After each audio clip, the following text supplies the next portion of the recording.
బేగంపేట్ గ్రామంలో నోటీసులతో ప్రజలను భయాందోళనకు గురి చేయొద్దన్న గ్రామస్తులు. కంది మండలం బేగంపేట్ గ్రామంలో సర్పంచ్ ఉమాసాయి గౌడ్ ఆధ్వర్యంలో విలేకరుల సమావేశం. ఈ సందర్భంగా బేగంపేట్ గ్రామ సర్పంచ్ ఉమాసాయి గౌడ్ మాట్లాడుతూ, ఎన్నో సంవత్సరాలుగా పొజిషన్ మీద ఉంటూ పక్కాగా ఇల్లు నిర్మించుకున్న పేద ప్రజలకు ఇప్పుడు నోటీసుల పేరుతో ఇబ్బందులకు గురి చేస్తున్నారని ఆరోపించారు. రాజకీయ అండదండలతో నిరుపేదలైన బేగంపేట్ గ్రామ ప్రజలకు నోటీసులు ఇవ్వడం సరికాదని తెలిపారు. రాజకీయాలు చేయాలంటే గ్రామ అభివృద్ధిలో తోడ్పడి గ్రామాన్ని అభివృద్ధి చేయాలి, కానీ నిరుపేదలైన ప్రజలకు ఇబ్బందులు పెట్టడం సరికాదని తెలియజేశారు. బేగంపేట్ గ్రామంలో కబ్జాలు చేస్తూ ప్రభుత్వ భూమికి రక్షణ లేకుండా పోతుందని, దీనిపై మాజీ ఎమ్మెల్యే జగ్గారెడ్డి ప్రభుత్వ అధికారులు పట్టించుకుని ప్రభుత్వ భూమిని కాపాడాలని తెలియజేశారు. గతంలో ఎన్నిసార్లు అధికారులకు ఎన్నోసార్లు విన్నతి పత్రం అందించినా ఎవరూ పట్టించుకోవడం లేదని వాపోయారు. ఈ సమావేశంలో బేగంపేట్ గ్రామ ఉప సర్పంచ్ శేఖర్, వార్డు మెంబర్ సంతోష, శ్రీకాంత్ నాయక్, నీలమ్మ, జంగారి సాయి గౌడ్, గ్రామస్తులు రహమత్ అలీ, వెంకటేష్, ప్రభు గౌడ్ తో పాటు మహిళలు మరి బేగంపేట గ్రామ పంచాయతీలో జరుగుతున్న ఎలక్షన్ అయినప్పటి నుంచి జరుగుతున్న ఈ అరాచకాలకు మరి గ్రామ పంచాయతీ నిన్న పోయి కొంతమంది పెద్ద మనుషులు అంటే గుంట నుంచి 20 గుంటల వరకు కబ్జా పెట్టిన బకాసురాలన్నా వాళ్ళ కబ్జాదారులన్నా ఏమన్నా మాకు అర్థం కావడం లేదు. మా కలెక్టర్ గారికి పోయి ఇంతకుముందు ఇచ్చిన దరఖాస్తు మళ్ళీ కంప్లైంట్ ఇచ్చి పలానా మనిషి ఈ రకంగా కబ్జా చేస్తున్నాడని చెప్పుకుంటూ, అయితే ముందుగా నేను జగ్గారెడ్డి గారికి ధన్యవాదాలు తెలియజేయాలి. ఎందుకంటే మా గ్రామానికి ముందు వాటర్ అటాక్ ఇచ్చి ఒక తన స్థలం ఏర్పడిన చేసినందుకు ఆయన ఎమ్మెల్యే గారు ఉన్నప్పుడు ఆయనకు ధన్యవాదాలు తెలియజేస్తూ ఉన్నాను. అన్న, దీని విషయంలో జగ్గారెడ్డి అన్న మీరే దీని విషయం తప్పనిసరి మీరు ఆలోచన చేయాల్సిన విషయం. ఎందుకంటే మీరు ఎమ్మెల్యే గారు ఉన్నప్పుడు గెలిచిన తర్వాత గెలవక ముందు ఎక్స్ఎమ్మెల్యే సత్యనారాయణ గారు ఎమ్మెల్యేగా ఉన్నప్పుడు మన వాటర్ ట్యాంక్ శాంక్షన్ అయితే మీరు వచ్చిన తర్వాత దాన్ని కట్టుకోవడం జరిగింది. ఆ రోజు కూడా మీ దగ్గరకు వచ్చి, అన్న నేను కడతా, ఇది నాకు ఇవ్వు, మీ ఎమ్మడి ఉంటా అంటే కూడా సరే తమ్మ ఇట్లా కాదులే అని చెప్పి వేరేతో ఏర్పాటు చేసినమాట వాస్తవమే. మరి ఆ రోజు స్థలం ఏర్పాటు చేసుకొని ఈ స్థలంలోకి ఎవరు కూడా రావద్దని కూడా గత పంచాయతీలో కూడా మరి తీర్మానం చేయడం జరిగింది. అన్న, మీకు ఏం చెప్తున్నారంటే ఈ ట్యాంక్ వాటర్ ట్యాంక్ విషయంలో మా సొంత స్థలంలో మేము కట్టుకుంటుంటే మమ్మల్ని గట్టనిస్తలేడు సర్పంచ్. ఇది పార్టీలకు ఒక మెయిల్గా పెట్టి మరి మీకు రాంగ్ ఇన్ఫర్మేషన్ ఇస్తున్నారు. మీరు కూడా బేగంపేట మీద దృష్టి పెట్టి గ్రామంలో ఏం జరుగుతుందో, అసలు ట్యాంక్ స్థలం ఎంత ఉంది, ట్యాంక్ దగ్గర కట్టేవాళ్ళు అది నిజంగా స్థలం వాళ్ళదా కాదా అనేది కూడా మీరు నిజ నిర్ధారణ చేసుకోవాలని చెప్పి మా గ్రామం తరఫున మీకు తల వంచి నమస్కరిస్తున్నాను. మూడో విషయం నా మీద నిన్న కంప్లైంట్ ఐటీ నేను కబ్జా పెట్టుకున్నట్టు 5,000 గజాలు కబ్జా పెట్టుకుంటూ 3 ఎకరాల 20 గుంటలు నేను అమ్ముకున్నట్టుగా. అది చిన్నపిల్లల మాటలా లేకుంటే తెలిసి మాట్లాడుతారా తెలియక మాట్లాడుతారా అనేది నాకు అర్థం కావడం లేదు. చిదురుప్పలో పెద్ద భూస్వామి అయినటువంటి రాంబాయ్ అమ్మ దగ్గర నేను ఆ స్థలం చుట్టుముట్టు గ్రామకంఠం ఉన్నప్పుడు మరి ఆ రోజు ఈ పాత ఇల్లు ఏర్పడిన తర్వాత పాడబడ్డ గోడలు ఉన్నదాన్ని రైస్ మిల్లు నేను కొనడం జరిగింది. దాని యొక్క డాక్యుమెంట్స్ నా దగ్గర ఉన్నాయి. వాళ్ళు ఎక్కడైనా ఏదో అడిగినప్పుడు చూపిస్తాను, నేను రెడీ ఉంటాను. దాని విషయంలో 3 ఎకరాల 20 గుంటలు కొన్నది అమ్మింది ఎవరు, 249 సర్వే నెంబర్లో కబ్జాలు పెట్టింది ఎవరు, అవన్నీ వాళ్ళ పేర్లనే చెప్పాలి. వాళ్ళు చెప్పకుండా 3 ఎకరాల 20 గుంటలు అమ్మిరు, 18 కోట్ల రూపాయలకు సంబంధించిన ఆస్తి అని చెప్పి చెప్పుకుంటా దాని కలెక్టర్ గారు లెటర్ ఇచ్చారు.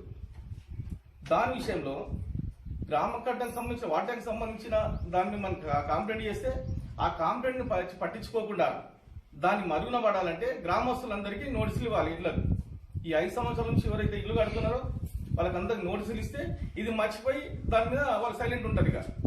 ఇక మన వాటకానికి సంబంధించిన స్థలాన్ని అడగరు కానీ ఆలోచనతో వాళ్ళు నోటీసులు పంపించడం జరిగింది. నోటీసులు ఇచ్చే నిన్న మళ్ళీ ఏమంటారు, నోటీసులు పంచాయతీ ఇప్పిస్తున్నది మేం కాదు అంటే డిపిఓ గారికి చెప్పింది ఎవరు, డిపిఓ గారిపై కలెక్టర్ గారికి చెప్పింది ఎవరు, అదంతా మా కళ్ళ ముందే జరిగింది. అది కలెక్టర్ గారే 5 సంవత్సరాల లోపల కట్టిన వాళ్ళకంతా నోటీసులు ఇవ్వమని కలెక్టర్ గారు చెప్పింది.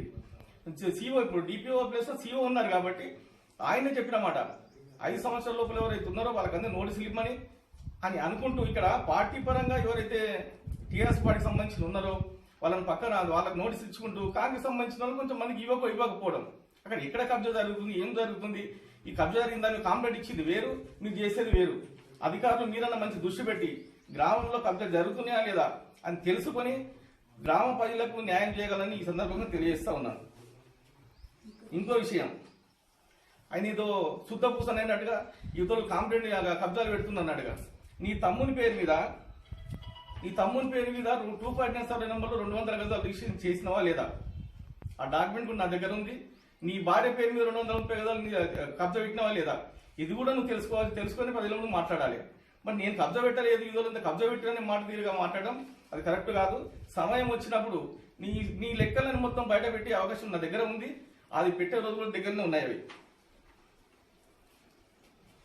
ఇంకో విషయం, వాళ్ళు కబ్జా పెట్టిన హౌస్ నంబర్లు కూడా హౌస్ నంబరు 8-130Tలో 250 గజాలు, 7-44/2లో తమ్ముని మీద 200 గజాలు. ఇది సర్వే నెంబర్ 249 కాదా? మేము కబ్జా పెట్టినావా, నువ్వు కబ్జా పెట్టినావా? ఉల్టా మమ్మల్ని అనడం ఏంది? ఇలా పబ్లిక్ అందరూ ఏమని తప్పుగా పట్టిస్తున్నావు? గ్రామ పంచాయతీ నోటీసులు ఇస్తున్నా చెప్పి. అదే ఇక్కడ హనుమాన్ గుడి ఉంది. నువ్వు ఒక్కసారికి వచ్చి ఈ హనుమాన్ గుడికి వచ్చి పంచాయతీ నోటీసులు పంపిస్తుందని చెప్పి ఒకసారి చెప్పగలవా? పబ్లిక్ నుండి అనగలవా? మొన్న గ్రామ సభ జరిగే గ్రామ సభకు వచ్చే ఒక ముఖం అని ఉందా నీకేమన్నా? అది లేదు ఇది లేదు, సాటుకు వచ్చి నలుగురు ఎంగడేసుకొని ఆ నలుగురు కూడా గుంట నుండి 20 గుంటలు కబ్జా పెట్టుకున్న మనిషి ఉన్నారు నీ దగ్గర. చేస్తున్న కంప్లైంట్ చేయి. ప్రజలందరూ ప్రతి విషయం గమనిస్తున్నారు కాబట్టి ఈ విషయాన్ని దృష్టిలో పెట్టుకొని అధికారులే కానీ ముఖ్యంగా జగ్గారెడ్డి అన్న, నేను 10th చదివేటప్పుడు మీరు సీనియర్ ఇంటర్ ఉన్నారు, మీరు నాకు అప్పటి నుంచి మీరు పరిచయం, నన్ను పలకరియడం కూడా ఆ రకంగా పలకరిస్తారు మీరు. మీకు మరొకసారి చేతులు దండం పెట్టి చెప్తున్నాం, బేగంపేట గ్రామంలో ఏం జరుగుతుంది? ఎవరైనా కబ్జాలు పెట్టినారా? కబ్జాలు పెడితే వాళ్ళ గురించి మాట్లాడండి. కానీ ఏది తెలియకుండా మీకు తప్పుడు ఇన్ఫర్మేషన్ ఇస్తున్నారు కాబట్టి కొంచెం దాని మీద ఎంక్వైరీ చేసి బేగంపేటను కాపాడవలసిందిగా ఈ సందర్భంగా తెలియజేస్తా ఉన్నాను. పంచాయతీలో వాళ్ళ సర్పంచ్, ఉప సర్పంచ్ మెంబర్లు ఉన్నప్పుడు మరి అది తెలియదు అనుకొని చేశారా మరి ఏందో కానీ ఈ సెక్రటరీ కాకుండా ముందు సెక్రటరీ జగన్ ఉన్నాడు. ఆయన సమయంలో ఒకటే ప్లాట్లో వెంచల్లో 60 మందికి ఒకటే పేరు మీద 60 హౌస్ నంబర్లు ఇచ్చినారు వాళ్ళకి. అంటే ఇది తెలియదు అనుకొని చేసారా, తెలుసా చేసారా కానీ ఒక్కొక్కటి దగ్గర వెంచల్లో ఎంత వసూలు చేసినా కూడా మాకు తెలుసని ఆ విషయం కూడా అతి తొందరలో అది బయట పెట్టే కార్యక్రమం వస్తుంది. ఇవన్నీ దృష్టిలో పెట్టుకొని ఎవరు తప్పు చేస్తున్నారు, ఎవరు ఒప్పు చేస్తున్నారు గ్రామస్తులు అన్ని ఆలోచన చేస్తూ ఉన్నారు. ఈరోజు గ్రామంలో అభివృద్ధి పనులు జరుగుతున్నాయంటే ఈరోజు ఆ రోజు నుంచి 30 సంవత్సరాలు ఇప్పటి వరకు మేము చేసిన పనులే తప్ప ఈ 7.5 సంవత్సరాల్లో 1 లక్ష రూపాయలు కూడా మేము పండించినట్టుగా గ్రామంలో చేసిన రోజులు లేవు. కానీ గ్రామాన్ని అభివృద్ధి ఆపకుండా నాతో పోటీవాడు, నీకు రాష్ట్ర ప్రభుత్వం ఉందని చెప్పుకుంటారు కదా మీరు, ఊళ్ళో గ్రామం తీసుకుని 1 లక్ష రూపాయలు పని చెప్పి ఊళ్ళో గ్రామం మేమందరం నువ్వు సపోర్ట్ కొడతాం కదా. నీకు అది లేదు ఇది లేదు, నువ్వు ఏం చేస్తున్నావు, ఎక్కడ వసూలు చేస్తున్నావు, అన్ని విషయాలు తెలిసినా ఎందుకు అంటే మనకి ఎందుకు లేదు, మనం ఎందుకు మాట్లాడాలని. దీని మీద దృష్టి సారించి జగ్గారెడ్డి అన్న దీన్ని ప్రత్యేకంగా చెప్తున్నాం, దీన్ని మీరు సీరియస్ గా తీసుకుని కొంచెం ఎంక్వైరీ చేయాలని చెప్పి గ్రామస్తుల తరఫున కోరుతున్నాం. పంచాయతీలో ఉన్నప్పుడు కంప్లైంట్ చేసి నేను కబ్జా పెట్టినట్టుగా, అది కబ్జా కాదని తెలుసు అందరికీ, అధికారులు కూడా తెలిసింది. అది అప్పుడు మా దగ్గర ఐటీఐ దగ్గర బోర్డు వాతలేదు, పక్కకు కుర్మల్ల అవి మందలు ఉన్నాయి, అక్కడ ఒక బోర్డు వాతారు. ఇక్కడ ఈరోజు మన గౌడ్స్ అందరూ అయితే ఇప్పుడు పంచుకొని రిజిస్ట్రేషన్ చేసుకున్నారో ఆ స్థలంలో బోర్డు వాతే ఆ బోర్డు తీపిచ్చి ప్లాట్ వాటికి పంచిపించి నువ్వు కాదా మీ నాయన కాదా? మరి అది నువ్వు చేసుకుంటా ఇప్పుడు మమ్మల్ని అంటే ఎట్లా? అది తీసుకున్నందుకు మేము ఏ ఒక్కరిని కూడా దూషిస్తలేము, గరీబులను తీసుకోవాలని చెప్తున్నాం. కానీ మీరు చెప్పేది ఎట్లా ఉంది? మీరు తప్పు చేసుకుంటే మమ్మల్ని తప్పు చేసామని మాట్లాడితే ఇది కరెక్ట్ పని కాదు. ప్రజలందరూ ఆలోచన చేస్తున్నారు, మంచిదంతా సమయం వచ్చినప్పుడు ఏ జరుగుతున్నా జరుగుతుంటది. మాది బేగంపేట గ్రామం. మా గ్రామంలో ప్రజలని చాలా ఇబ్బంది పెడుతున్నారు. అది గత 5 సంవత్సరాల నుంచి కట్టిన ఇళ్ళకి అందరికీ 94 మంది వరకు నోటీసులు పంపించినారు. ఆ నోటీసులు ఎందుకు అందరికి ప్రతి ఒక్కరికి ఈ నోటీసు వచ్చింది. గత 5 సంవత్సరాల నుంచి పాలించిన గ్రామ పంచాయతీ వారి పాలక వర్గం నిద్రపోయి పాలించిందా? ఆ రోజు లేని నోటీసులు ఈ రోజు ఎందుకు మాకు పంచిండ్రు? మీరు కరెక్ట్ లేకపోతే ఆ రోజే మీరు పాలించినప్పుడు 5 సంవత్సరాల నుంచి ఏం చేసిండ్రు? అప్పుడు పంపించక ఇప్పుడు ఎందుకు పంపించినట్లు మాకు? మేము ఏ రోజు కూడా ప్రభుత్వం ఏదైనా కానీ ప్రభుత్వానికి కట్టుబడి గ్రామ పంచాయతీ తీర్మానానికి కట్టుబడి మేము నడుచుకున్నాం. మా గ్రామ ప్రజలందరూ ఏ రోజు కూడా గ్రామ పంచాయతీ తీర్మానాన్ని తిరస్కరించలేము. ఈ రోజు గ్రామ పంచాయతీ తీర్మానం ఇచ్చినాక, బాడీ మీటింగ్ చేసి అన్ని తీర్మానాలు ఇచ్చినాక కూడా వాళ్ళు తిరస్కరించి కొన్ని పనులు జరిపిస్తున్నారు. దానికి పట్టించుకొని ప్రభుత్వం ఈ రోజు మాకు నోటీసులు ఎందుకు పంపించింది? ఈ నోటీసులు మా పెద్దలు సంపాదించిన ఆస్తులు. వాళ్ళు ఈరోజు ఈ నోటీసులను తెలుసుకోకుండా, అవగాహన లేకుండా అన్ని రిజిస్టర్ పేపర్స్ అన్ని ఉండగా కూడా మాకు నోటీసులు పంపించారు. అవగాహన లేకుండా ప్రతి ఒక్కరికి నోటీసులు పంపించడం జరిగింది. దృష్టికి తీసుకెళ్ళండి. కలెక్టర్ గారు కూడా అన్ని నిజ నిజాలు తెలుసుకొని మాకు న్యాయం జరిగేటట్టు చేయాలి. అందరికీ నమస్కారాలు. మాది మా అత్తమామల జాగ మీదనే మేము ఇల్లుంది. ఇన్ని రోజుల దాకా పెంకట్లు తర్వాత రేకులు తీసేసి గూలగొట్టి ఇప్పుడు 2003లో స్టార్ట్ చేసినాము. ఇప్పుడు కట్టుకున్నందుకు దాని మీదనే నోటీస్ పంపించారు. అది అని అత్తమామల పెద్దల ఆస్తి మీదనే ఉన్నాం. వీళ్ళు ఇచ్చిన జాగాలు వాళ్ళు ఇచ్చిన జాగాలు సొంతం మా అత్తమామ సంపాదించిన జాగాలనే మేము ఉన్నాం. ఆ జాగాను చూసే ఇచ్చే పెద్దవాళ్ళు కూడా ఇస్తారు కదా, తల్లిదండ్రులు కూడా ఆలోచించే ఇస్తారు కదా పిల్లని ఇచ్చేటప్పుడు. అదే జాగాను చూసి ఇచ్చినందుకు ఇప్పుడు అదే జాగా మా మీద నోటీసులు ఇవ్వడం వాళ్ళదేంది? ఇది ఎక్కడ న్యాయం? వీళ్ళు ఇచ్చిరు తెలియదు, వాళ్ళు ఇచ్చిరు తెలియదు. వీళ్ళు ఇచ్చిరని వాళ్ళు అంటారు, వాళ్ళు ఇచ్చిరని వీళ్ళు అంటారు.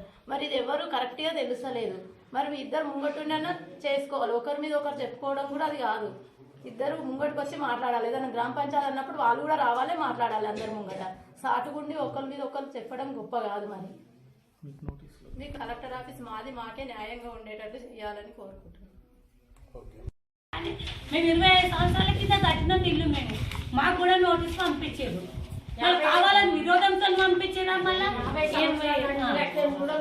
అందరూ 5 సంవత్సరాలు అని చెప్తున్నారు, కానీ పంపించడానికి 20 సంవత్సరాల వాళ్ళకు కూడా పంపించారు. ఇది న్యాయం అవుతుంది? అట్లా పంపించడం మనుషులకు కనిపించడం న్యాయం కాదు కదా. అందరూ గ్రామ సంఘం గారు పిలిచి మాట్లాడతారు. పద్ధతి అందరం వస్తాం కదా. ఇప్పుడు పిలిచినట్టు అందరూ ఇట్లనే కంప్లీట్ చేసేది. 50 సంవత్సరాలు 50కి ఇంకెక్కడే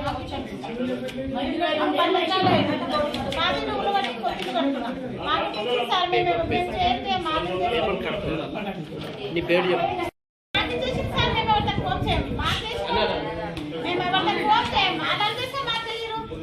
ఒకరు చేయకపోతే అందరు కలిపితే అయితే సార్ ఇది అది కాదు కదా. ఇది పద్ధతి. మా ఇంట్లో కూడా మేము గరీబ్ నాకు ఇష్టం కప్పుకున్నాం. మేము మాకు చేసి రాదు కట్టుకొని 3 సంవత్సరాలు అయ్యింది. మాకు నోటీస్ ఇచ్చారు. ఇదైతే పద్ధతి కాదు సార్ చెప్తున్నాం. మాది మాకు ఉండాలి. మా దగ్గరికి ఎవరు రావు.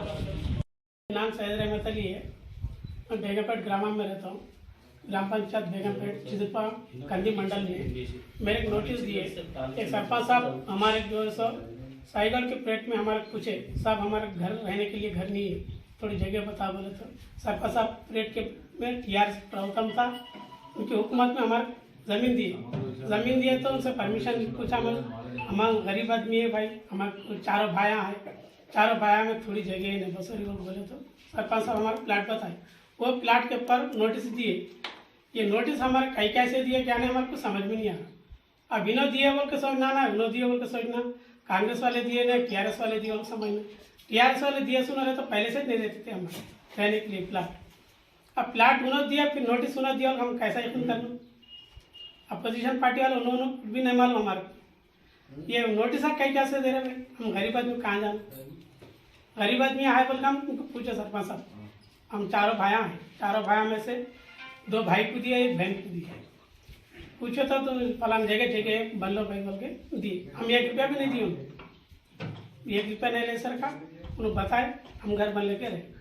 अभी नोटिस कई क्या से समझ में हमारे की है। कितना साल हुआ?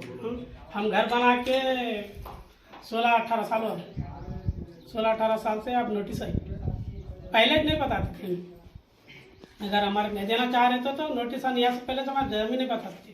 साइकिल साहब उनके पीरियड पर हम घर बन लिए, उन्होंने शांत कराया हमारे। 1 रुपया नहीं ली, मैं किराए के घर में था। आज इसी करे तो बताए हूँ। अभी नोटिस अब कौन दिया? हमारा प्रूफ है ना, हमारा घर हमारे सही सर। షేక్ మహమ్మద్ సార్, మాది బేగంపేట్ విలేజ్.